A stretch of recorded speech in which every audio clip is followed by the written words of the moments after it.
V sklopu praznovanja občinskega praznika občine Žužemberk so pred dnevi s simbolnim prerezom traku tudi uradno namenu predali obrtno cono Jama na Dvoru. Lastnika cone sta domači podjetji iz Suhe krajine, Keko oprema in družina Jakša. To je projekt, ki simbolizira trdo delo, vztrajnost in predanost k našemu skupnemu sodelovanju, je na otvoritvi dejal domači župan Jože Papež. Na dokončanje projekta so čakali dolgih 15 let. In v čem je posebnost obrtne cone, ki je umeščena ob regionalni cesti Novo mesto-Kočevje? Posebnost poslovne cone je, da je bila še pred enim letom popolnoma zaraščeno, na nek način degradirano območje. In dejansko je prej kot v enem letu dobila podobo nove gospodarske cone, ki bo vzor celi Sloveniji. Cona je infrastrukturno popolnoma urejena, za kar so poskrbeli v novomeški komunali.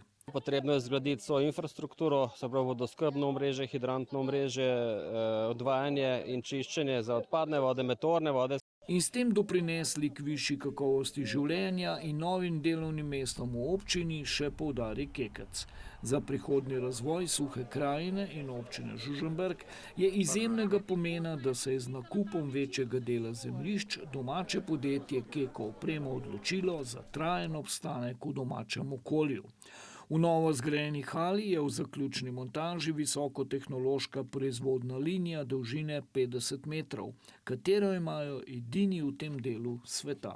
Če pa govorimo o novih tehnologijah, to pa so v bistvu te zelene tehnologije, gorilnih celic, solid state baterij, je pa to v bistvu trenutno bum.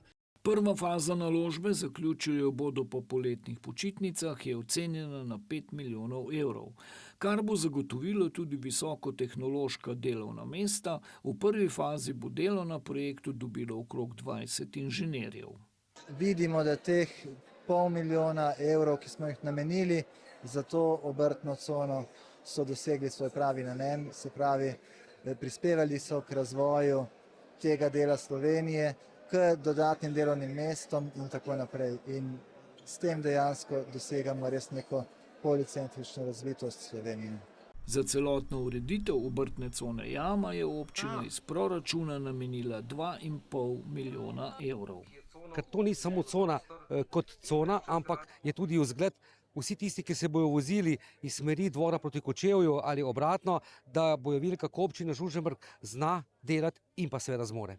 Obrtna cona Jama je tako zaživela in kot smo slišali, v prihodnjih letih bo ta lokacija omogočila veliko novih možnosti in razvojnih priložnosti za občino Žužemberk.